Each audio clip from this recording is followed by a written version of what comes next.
Well, good afternoon, everyone, and welcome to this YPFP and OECD Washington Center webinar on worker security and the COVID-19 crisis.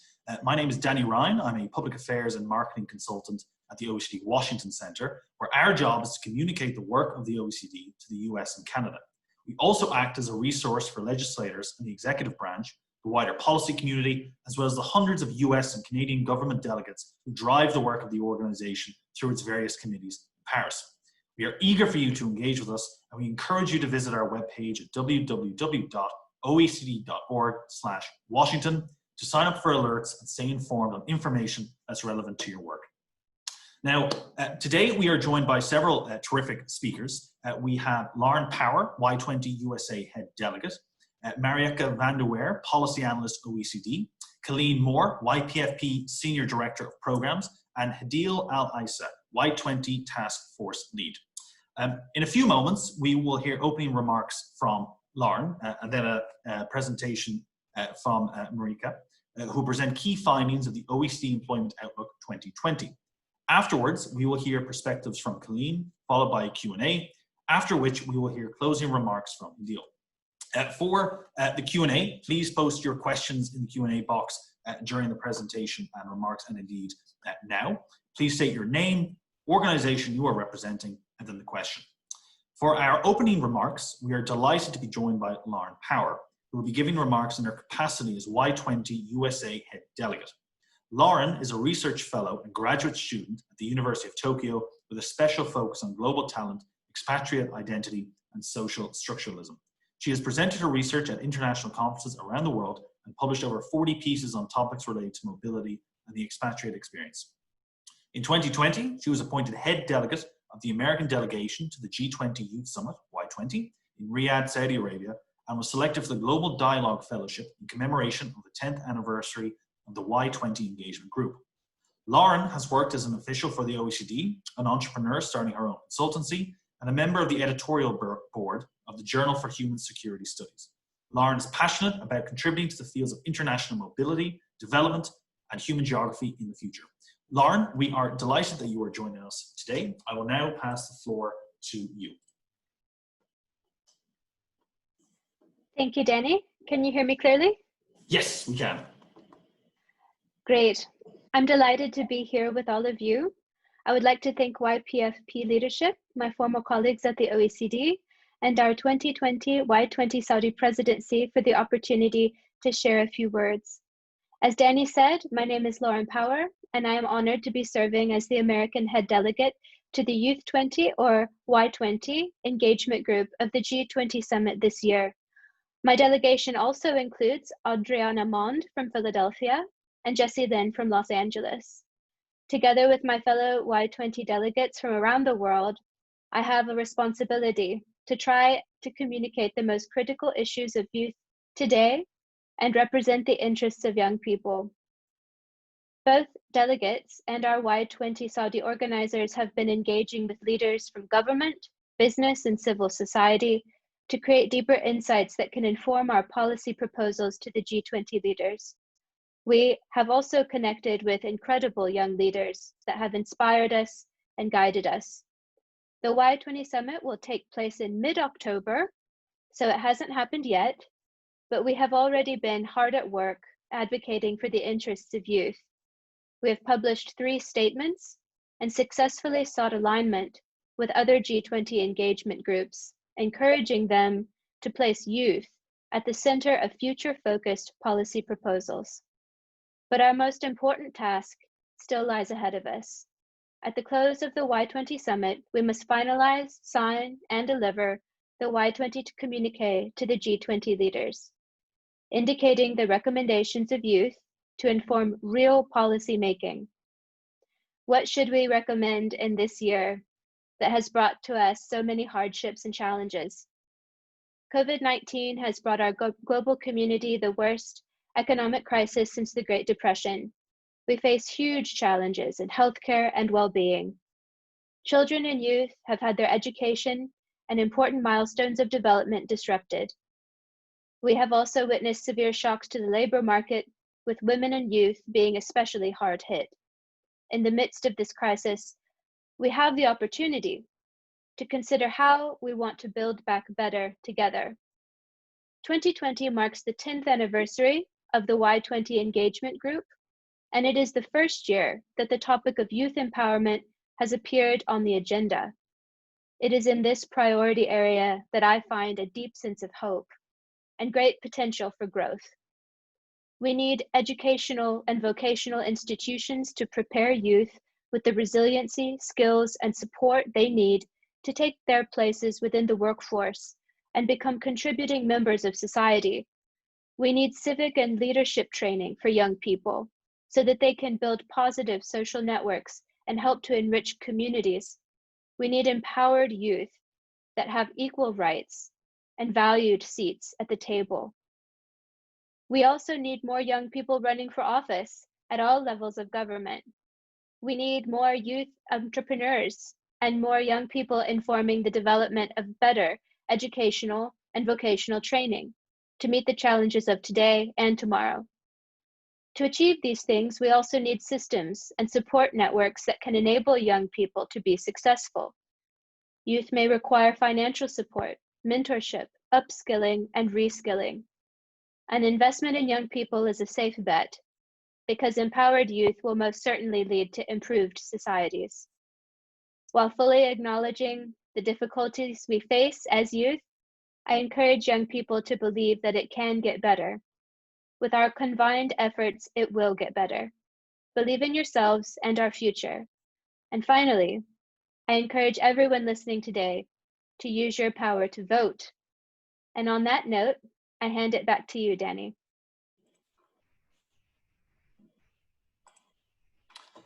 Well, Lauren, thank you so much for opening this webinar and for being with us today. We are now going to receive a presentation from my OECD colleague, Marika van der Weer. Marika is a senior policy analyst in the OECD Center for Skills, where she leads the work on vocational education and training. Since joining the organization in 2014, she has worked on a range of topics, including skills, activation policies, and labor market reforms. She's been actively involved in the OECD's Getting Skills Right project, analyzing the match between skills, demand, and supply, and the responsiveness of adult learning systems to changing skill needs. Her current projects focus on the future readiness of vocational education and training, VET, including comparative analysis of VET teachers and leaders and of higher level VET programs. Marika, I now turn to you for the presentation, and I am just going to spotlight you now. Over to you. Thank you very much, Danny. I'll just share my screen. Okay.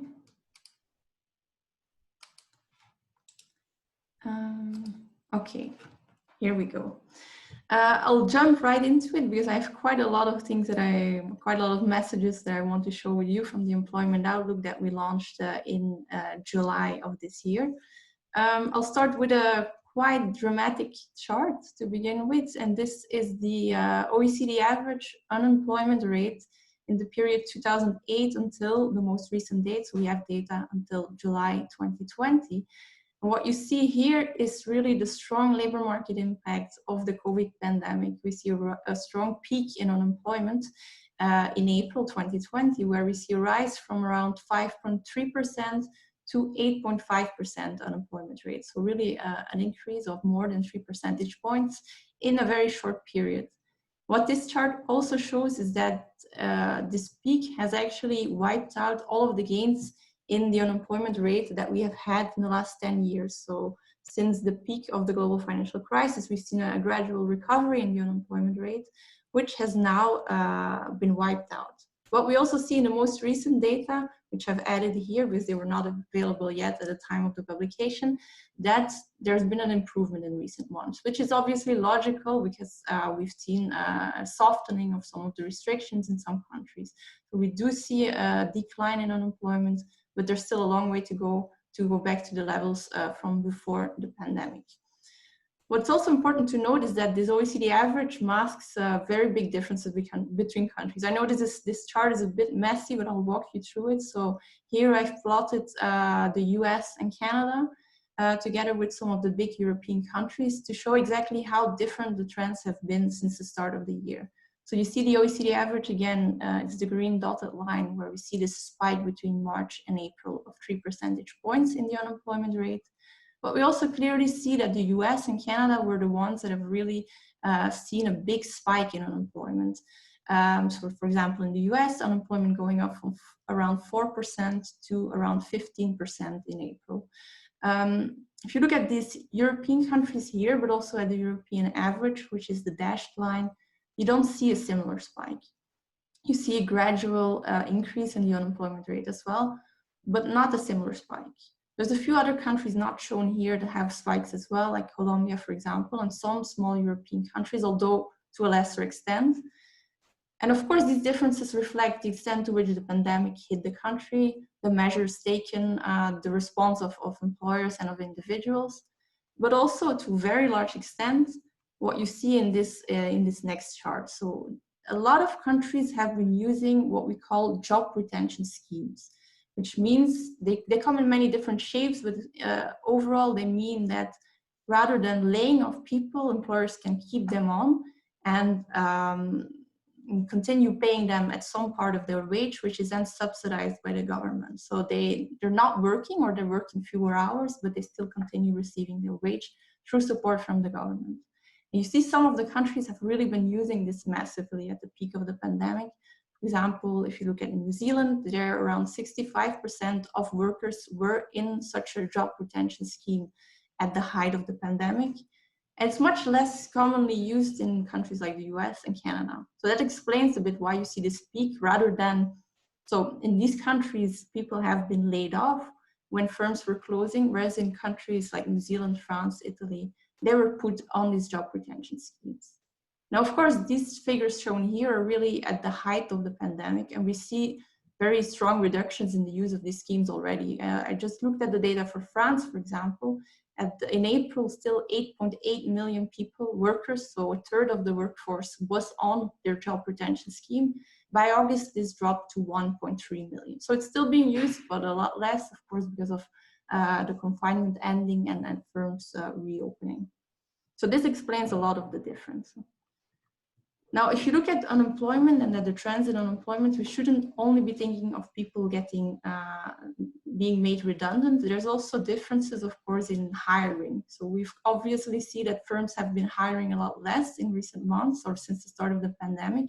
And you see that very clearly in the online data on job advertisements.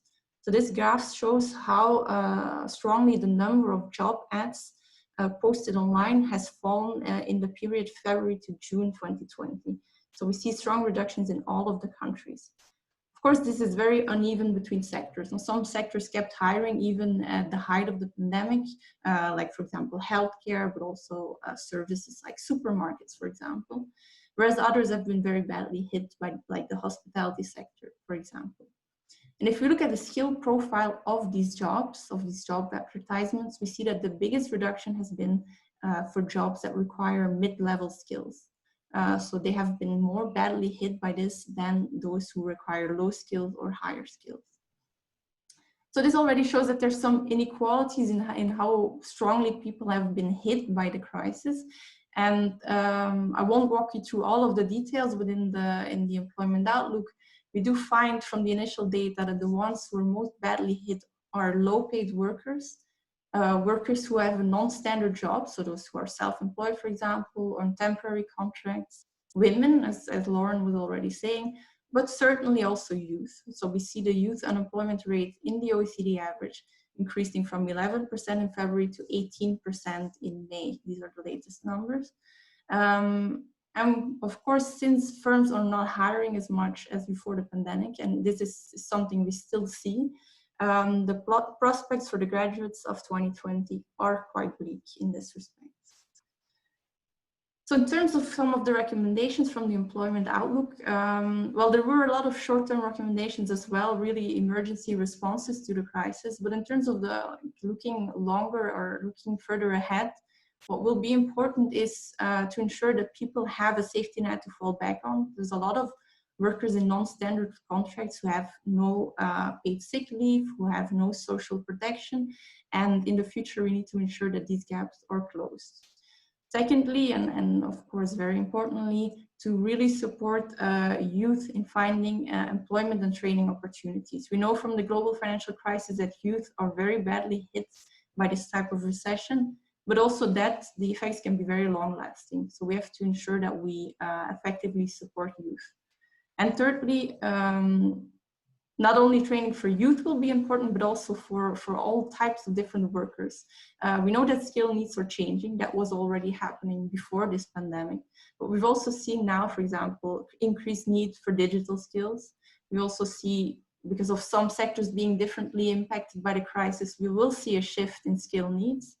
And then there's also the other trend that we see in some countries is that governments are really committing to doing things differently in the recovery. For example, going for green growth in the recovery.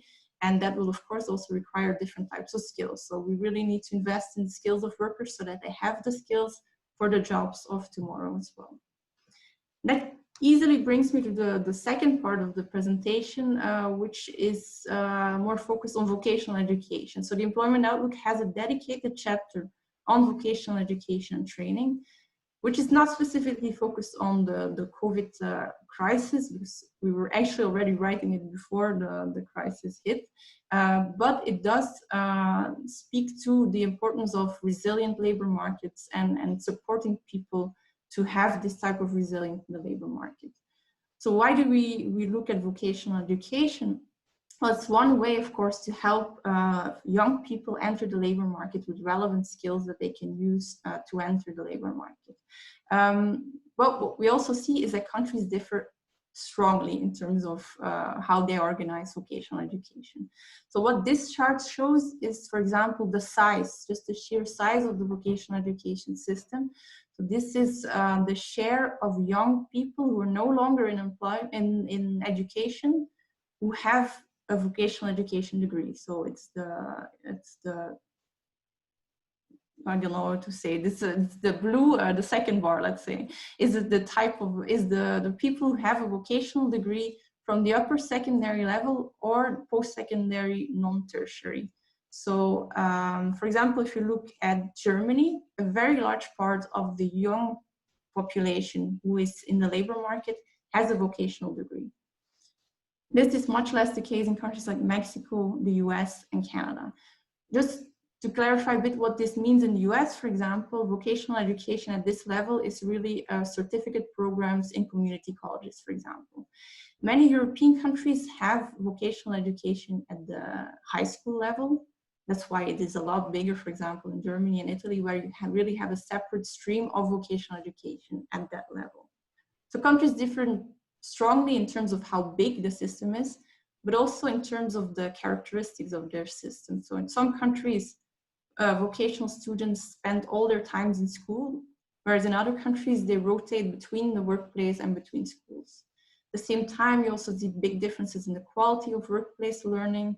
You have differences in the extent to which students who graduate from vocational education can enter higher education, and also big differences in the extent to which employers are involved in the entire system.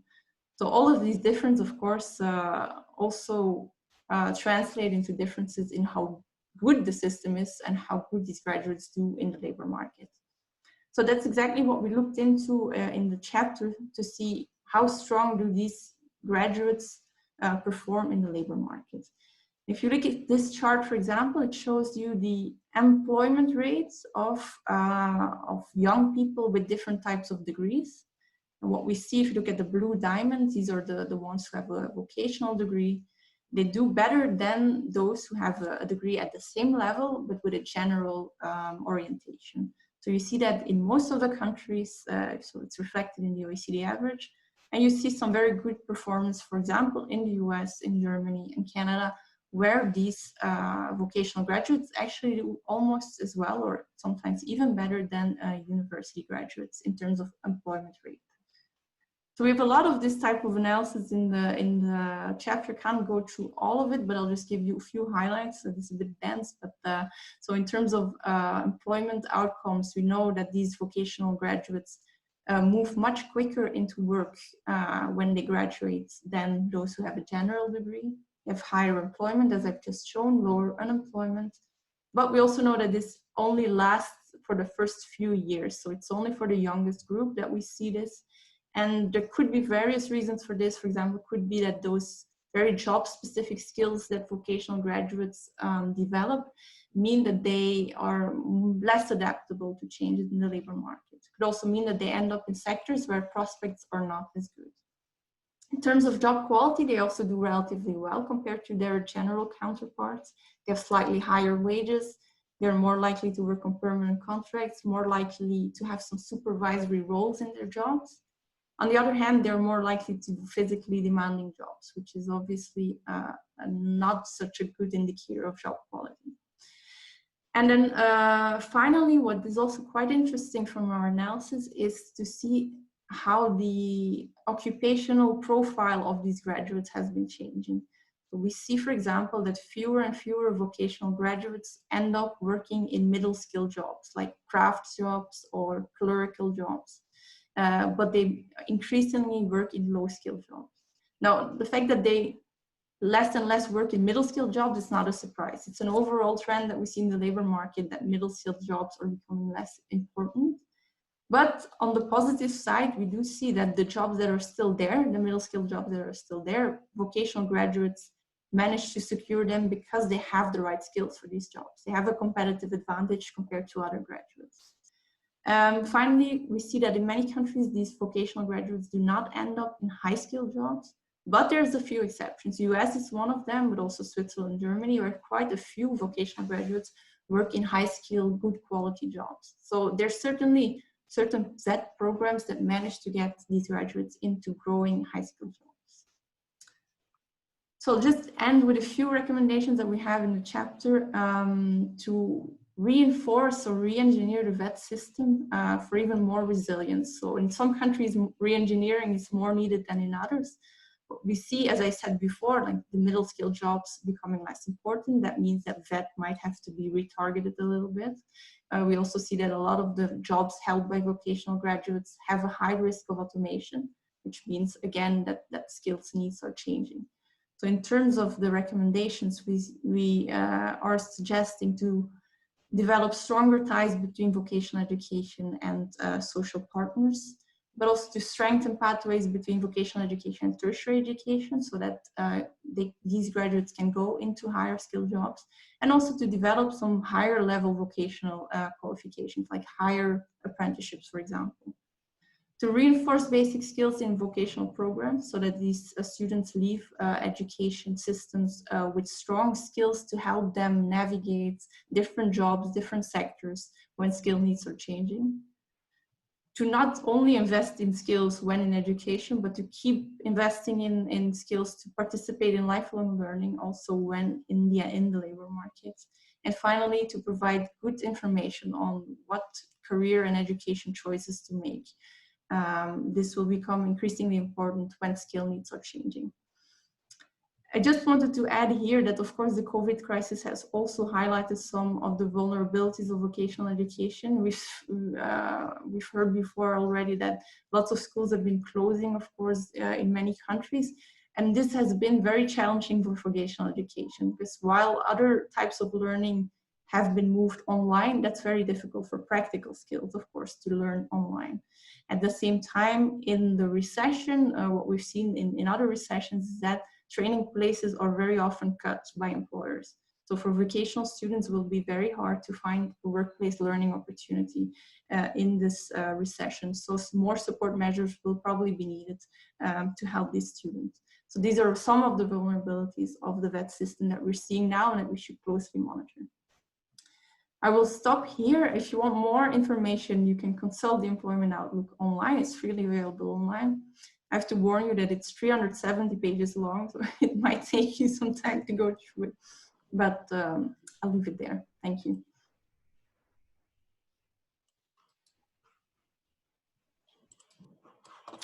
Riga, thank you so much. Sorry, let me just get my bearings again. Thank you so much for that pleasant presentation. There's plenty of insights for us to digest and discuss. Now, just before we begin the Q&A, and please start putting your questions in the Q&A box now, we are going to hear from Colleen Moore, Colleen joined the YPFP team as Communications Director in May 2019 and now serves as Senior Programs Director, leading all events and programming for YPFP. During the day, she's the Digital Engagement Manager for Beyond the Bomb and Global Zero, creating content to promote the message of eliminating nuclear weapons. Colleen received her Bachelor's of Arts degree in International Relations and Political Science from Hobart and William Smith Colleges and a Master of Arts degree in International Relations from American University School of International Service. Colleen, it's great to have you here and to be partnering with YPFP again. I am going to turn to you now. Over to you, Colleen. Great. Thanks so much, Danny. And thank you so much to all of the panelists for being a part of this event and, of course, having YPFP for this event. We love partnering with OECD for so many events. So hi, everybody. My name is Colleen Moore, and I'm the Senior Programs Director for Young Professionals in Foreign Policy. So YPFP works to build the leaders that tomorrow needs. And we do this by providing YPFP members with capacity building programs, engaging events, a global community of peers, and opportunities to elevate their voices through writing and publication. So I'm going to talk a little bit about what YPFP does and how we're adapting to the pandemic and providing hands-on opportunities for young professionals working or looking to work in international affairs and related fields. So the main buckets of programs we provide are events just like these with distinguished speakers like ambassadors, subject matter experts, activists, as well as events specifically focused on professional development. So resume and interview workshops, for example. One of the most important aspects of YPFP's programs is how we're building a community of young professionals, learning from each other and building professional and personal relationships. So especially looking for a job in international affairs or moving up in your job and seeing what else is out there, we know that sometimes it's who you know and it's about those relationships and it's about networking. So on that, we do a lot of social events like happy hours. A lot of that was, of course, going back to regular times in person, but we're also trying to navigate doing that during the pandemic virtually as well. So other major programs we do are thematic and language discussion groups where young professionals who are interested in the same subject can get together once a month to discuss a specific matter within that subject. And we also have a fellowship program where selected fellows each year write an op-ed per month with these pieces being pitched to major outlets, and our own in-house publication, Charged Affairs, where members can contribute writing. So another way we bring these community members together is through our external programs. And one example is our Emerging as a Global Leader Experience workshop, which we're actually going to start doing as a regular quarterly or yearly program where we're building leadership skills of veteran and civilian leaders in foreign policy and national security. So what's really unique about YPFP, and especially navigating unemployment and other challenges during the pandemic, is we're almost completely volunteer run. So I have my 9-to-5 job and I do YPFP work and programs outside of my job. So this gives young professionals opportunities that they may not have otherwise to really be in leadership positions and develop and apply these leadership and management skills, build their resumes, and expand professional and personal networks. So this focus and this structure has inherently set us up to be providing opportunities during this pandemic and this unemployment crisis that we're facing. So we've transitioned completely to virtual events, emphasizing the fact that we are a global organization. So we have branches in Washington, D.C., in New York, in Toronto, in San Francisco, Brussels, London, Dubai, and Tel Aviv. So we're all over the world, and we also have members outside of these branches as well. So really during this time, members anywhere in the world can now more easily interact with other YPFP members around the world. So we're doing events with those working in HR who know what employers are looking for when hiring virtually for positions, and trying to give members and the community insight into this advice through these events and programs. We're still doing events with, high-level officials and subject matter experts for members to learn about topics they are passionate about, and above all, going back to that emphasis on relationship building and skill building. And we know that building relationships can be really hard during this time when everything is virtual, but we're trying to look for that silver lining of how virtual interactions can set up young professionals for success, and it might even be easier to reach certain people now. So we're kind of navigating that and trying to find, like I said, like the silver lining and how we can find some benefits during the pandemic and really connect people with each other, because that is really, I think, one of the biggest challenges that young professionals face when looking for a job or trying to move up in their field is that relationship building and finding like-minded people and building this professional and personal community. So I definitely encourage everybody on this call to get involved with YPFP. I can post some links in the chat of how to get involved. We have a lot of upcoming events specifically on like professional developments. We have a new member orientation happening next week, Thursday, October 1st, if you want to learn a little bit more about YPFP, but we also have some professional development events coming up in October. One with, his name is Chris Kalenda, who is giving a leadership workshop, and then another one later in October where we have an HR person giving a resume and interview workshop, specifically interviewing virtually, which I know can be kind of a strange thing, and kind of how to navigate that during this unemployment crisis. So I can post that link in the chat of our upcoming events, and I encourage you to check it out. Even if you're not a member, you can still come to any of our events during this time. So I can post that in the chat, as well as how to get more involved with YPFP generally. So thank you so much, everyone, and I'll pass it back to Danny. Colleen, thank you so much for giving your remarks, and again for YPFP partnering with the OECD Washington Center. We're now going to begin the Q&A section. So for those who haven't already yet, please do post your questions. Colleen, I'd like to start with you, if that's all right. You just mentioned something about navigating sort of digital networking. You and I are based in Washington, D.C., where very network heavy, and indeed the cities where YPFP are members. Do you see, one, I'd love to know, kind of hear like what has been your experience, what you've kind of seen and experienced with regards to that shift to digital networking, and if you think the shift will be long lasting, or in a few years' time we're going to go back to normal. Yeah, I definitely think it is going to be a long-term thing. I think while it is really tough to be networking virtually, I think there are a lot of benefits from it.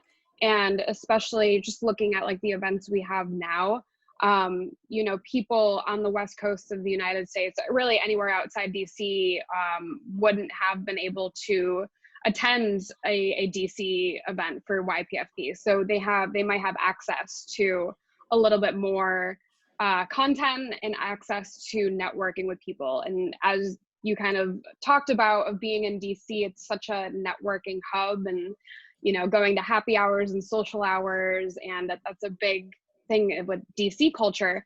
But I think that's a really big benefit of going virtual with this, is that it's not so DC centric anymore. People from all over the world, depending on the time, can tune into an event like this, can network with other people no matter their location. So I think part of it is here to stay. I, of course, like want to get back to those in-person events whenever we can, but I think that is the biggest benefit we're seeing, and I think it's here to stay, and I've definitely realized some of the benefits of it. So just generally navigating it, it was kind of a challenge in the beginning of just, I think people are really burnt out as well, and where I am seeing a lot of concerns of members with just balancing everything and mental health challenges and just always being on Zoom.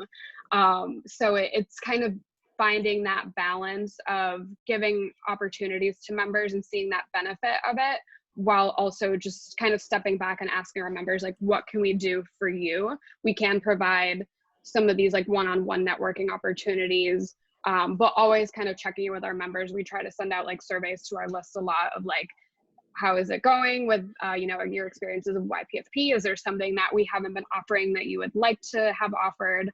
What about the offerings we've had so far? So just kind of making an iterative process and getting as much feedback from members as possible. Great, thank you, Colleen. Marika, I have a question for you. You mentioned, I mean, obviously, you know, we know over the last few years there's been an increase in demand for digital skills, and COVID has sort of been a catalyst for really emphasizing that. And you mentioned, sort of, you know, VET schools are closing due to COVID because there's much more of a hands-on need.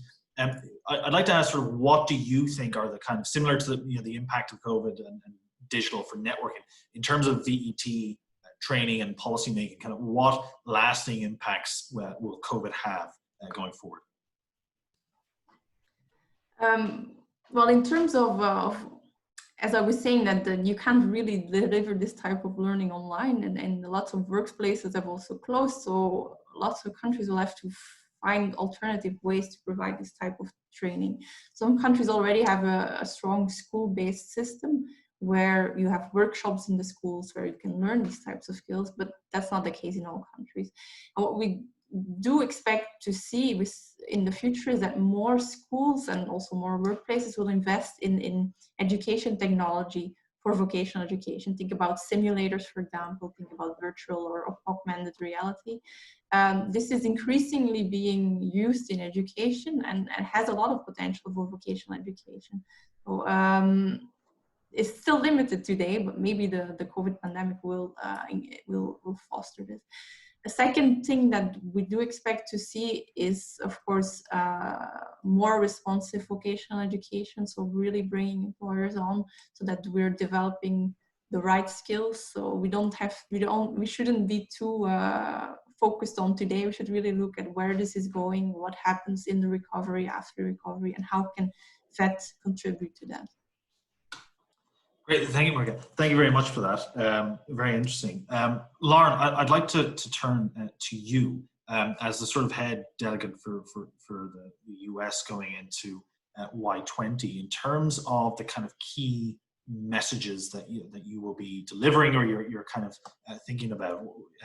What are the kind of main messages and what do you think on the topic of youth employment and sort of what policies can be enacted to ensure that, I suppose, the class of Corona is not impacted long term?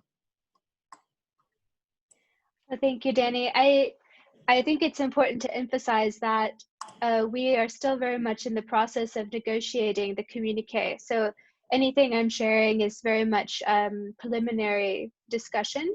But we do have a priority area on our agenda called Future Fit, and that includes future of work, future of skills, and entrepreneurship concerns.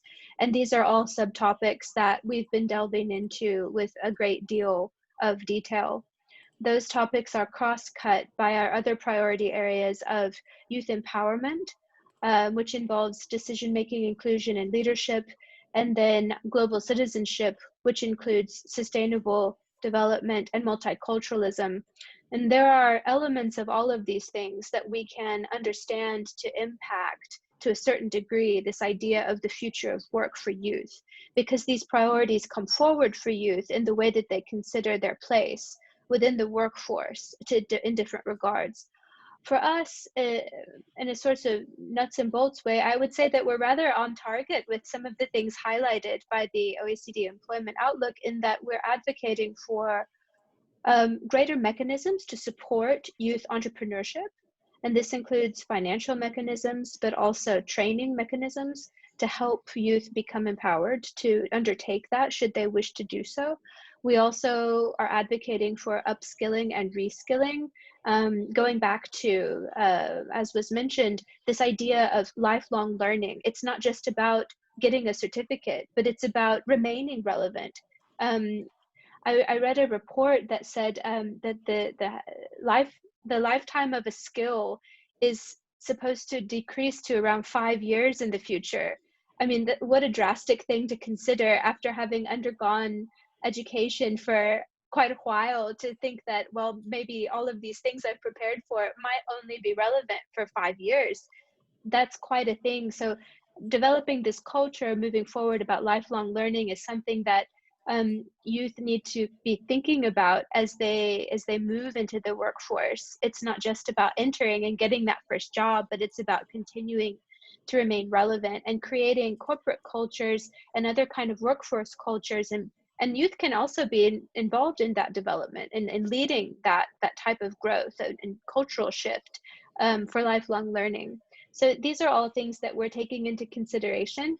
As I said, this is still very much in development, but we're very mindful of some of the great reports like the 2020 OECD Employment Outlook. Very excited to be incorporating that into our frame of reference. Great, Lauren, thank you so much. Marika, I have a question for you from Nick as part of the Q&A. The question is, what is the OECD's outlook on employment rates improving post-COVID, especially in the US and Canada that were more affected, if you were to have stats on that? And also, do you believe that VET could be a catalyst for returning people to work? Yes, so we have done some projection exercises at the OECD. Of course, projections are always a bit uncertain, but this is certainly the case for this COVID crisis. We don't know if there will be new lockdowns or there will be a second wave. Well, there's a second wave already in some countries. So we've developed several scenarios. It's really been a difficult exercise this year. We see indeed some countries being very badly hit, and the projections for GDP growth even being very, very low. Similarly, we see these strong unemployment increases, and they will go down, of course, as we already seen in the most recent data, but we don't project them to return to normal already next year or the year after. So it's gonna take quite a while for the labor market really to recover from this. But again, it's still highly uncertain. In terms of what VT can, in what way it can help, well, I've already mentioned before, of course, it can help by developing the skills that we need tomorrow, the skills that we need for the recovery. At the same time, it also helps by giving people at least some work experience opportunities. So we've seen in the global financial crisis, for example, it's really important that youth keep some link to the labor market. So to give them some opportunities for work experience, for learning, and vocational education is really a very good tool for that. We see many countries, I think for example, Germany or France, introducing subsidies for employers to provide, to keep providing apprenticeship opportunities, exactly to make sure that, that youth are not falling between the cracks and that they are still engaged in the labor market. So that's an important role that VET can play. And VET has always had a role to play in engaging students with a vulnerable background as well into the education system and into the labor market. And that is certainly of importance in this crisis. Great, Marika, thank you so much. Colleen, I have for you, amongst sort of YPFP senior leadership, but also indeed sort of members, what are the kind of, is there a particular concern that you guys are discussing, or you're seeing in the trend of sort of international affairs? Again, either the kind of senior leadership that you were part of, or indeed your members from across the globe. Yeah, I think from our membership generally, I kind of see as like fivefold almost. So like handling virtual job hunting and interviews, and I know that there are a lot of like pauses in hiring at a lot of different organizations and governmental institutions. Kind of what I was talking about before with interacting with fellow YPFP members under different circumstances with a virtual environment.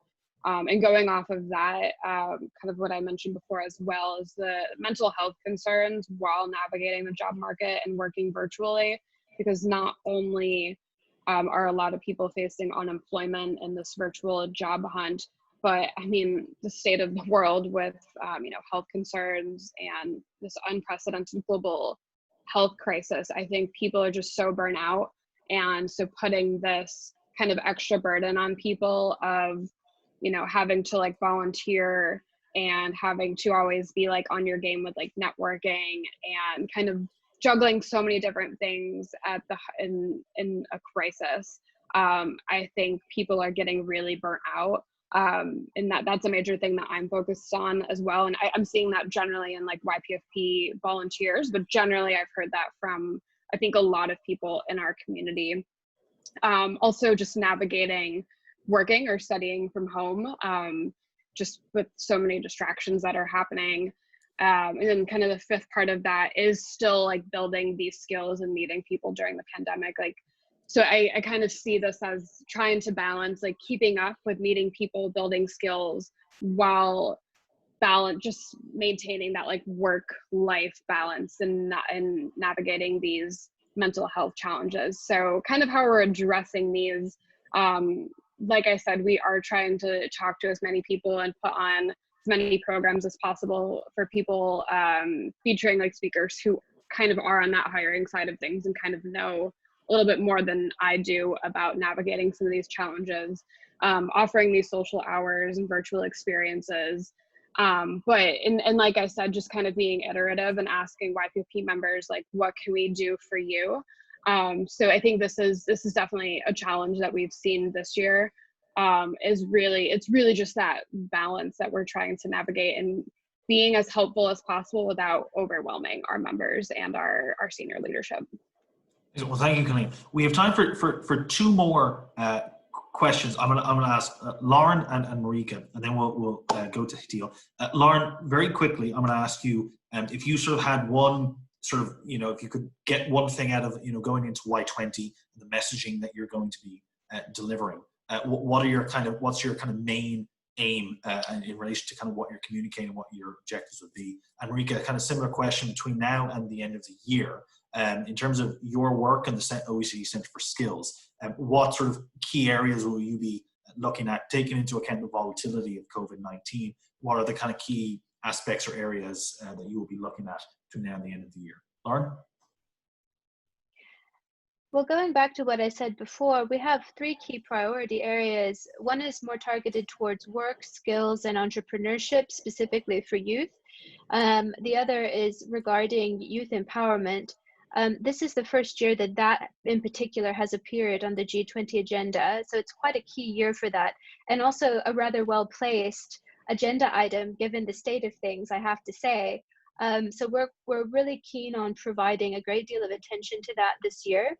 As part of that priority area, echoing what Colleen was saying, we're focusing on mental well-being and trying to really bring that conversation into resiliency, really, and how that is important for youth when they enter into the workforce, and also commit to the challenges that may remain with us for a while regarding their participation in the workforce. And then finally, with regard to global citizenships, in the United States, we faced such challenges this year with regards to some of these sustainability and multiculturalism issues that are part of our agenda at Y20. We're trying to advocate for better inclusion of these issues at the G20 level. And we hope to see policy that can help support that, not just for young people, but for the communities and workforce in which they participate. So we're very mindful of the kind of cross-cutting issues of diversity and inclusion, education and vocational training, and the ways that people can interact with one another. Going back to what you were saying about digital platforms, it's been a challenge for us not to be able to be physically at the sorts of conferences that we normally would do as Y20 delegates leading up to the summit. At the same time, we ourselves have been somehow empowered in that we're able to access communities more easily globally, because this type of digital communication has been normalized in a way that it wasn't before, even if it were available to other people prior to this COVID pandemic. So I think that we have a lot of things that we're bringing to the Y20, and a lot of them have a lot of commonalities and synergies with one another. And we're very hopeful that some of these will be translated into positive policy change. So that's what we're doing. Great, thank you, Lauren. And Marika, final thoughts on in terms of you and your work between now and the end of the year? Yes, so we're starting kind of a very big project on the future of vocational education, building a bit on the work that we've done for the Employment Outlook, where I've mentioned all these recommendations in terms of responsiveness of the system, more flexibility, more adaptability of the system. And now we're really going to start looking into other countries doing, collecting data on how they do it, collecting data on how they involve employers, social partners. So it's a really big project that we're starting. Second one that I want to mention as well is one on higher vocational education. So we see, of course, there's there's still the trend that people go increasingly into university. Well, university systems can also learn from vocational education. So how can we bring in these good practices of work-based learning, maybe apprenticeships, employer involvement into the higher education system? But that's something we will be exploring. And an ongoing project that's almost finished that I like to highlight also is that we look at teachers in vocational education, because they also have to update their skills. It's not only the students who have to make sure that their skills are relevant in the labor market, but we need to ensure that the teachers also have the know what is happening in the labor market, have digital skills today, especially in this online learning context. So that is something we're looking at.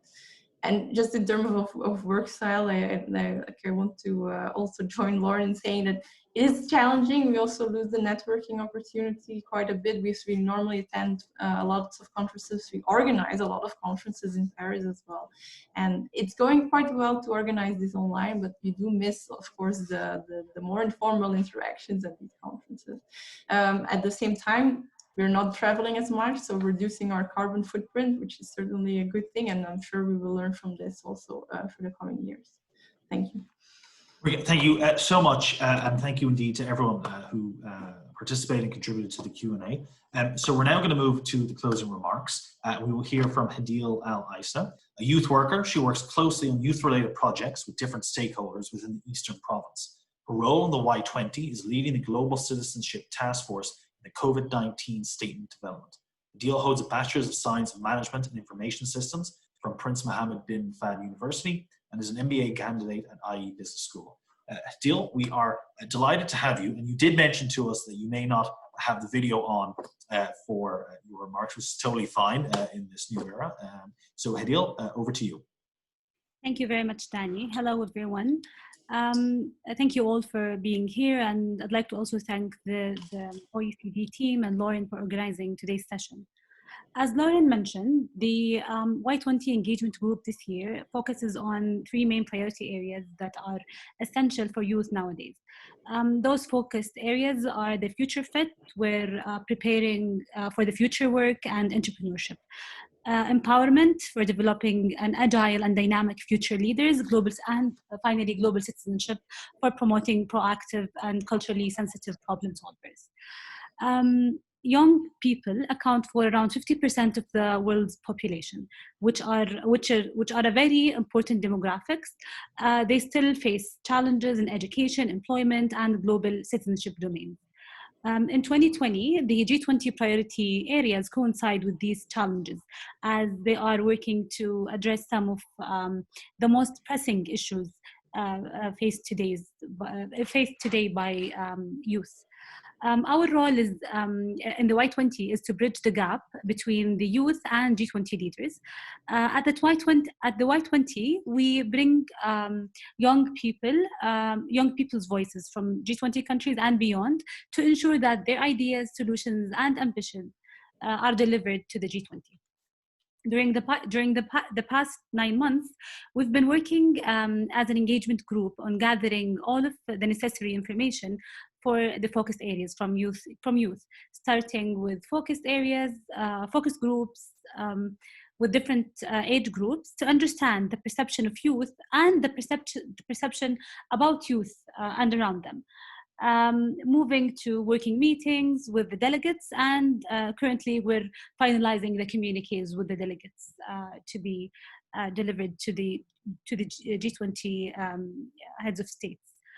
The delegates are contributing amazing efforts representing their countries and youth all over the world to capture the challenges and solutions for this decade for a possible consideration by the G20.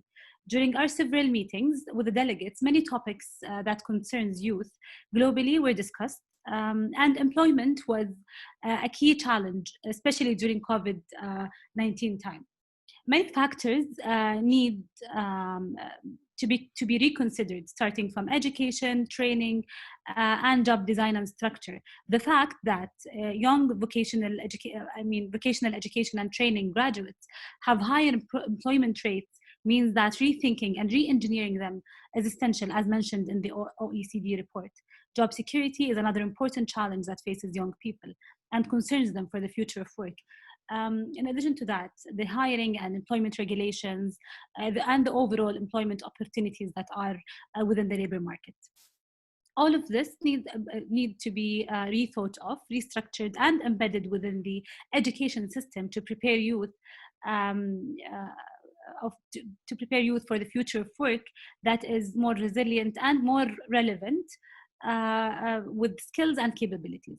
I'd like to conclude with a very important aspect that needs to be also considered and we're pushing for, which is that since youth voices are really important as part of the decision making, youth inclusion in the implementation of the policies, not only communicating them, is really important. Because in the end, the youth of today are the leaders of the future. A final thing that I'd like to mention, that you all are welcome to attend with us the summit on between the So the summit, sorry for that, just cutting. So I'd like to invite you all to attend the Y20 summit that will take place on the 15th to the 17th of October next month. Thank you all for listening, and that's all. Thank you so much for those words, and I think it's a great way to end this webinar. So first, I would like to thank all our panelists, Marika, Lauren, Adil, and Colleen, for joining us today, some from far-flung places where it's very late in the evening. I would also like to thank YPFP for partnering with us again to host this webinar. I'd like to thank my colleagues both here in Washington and Paris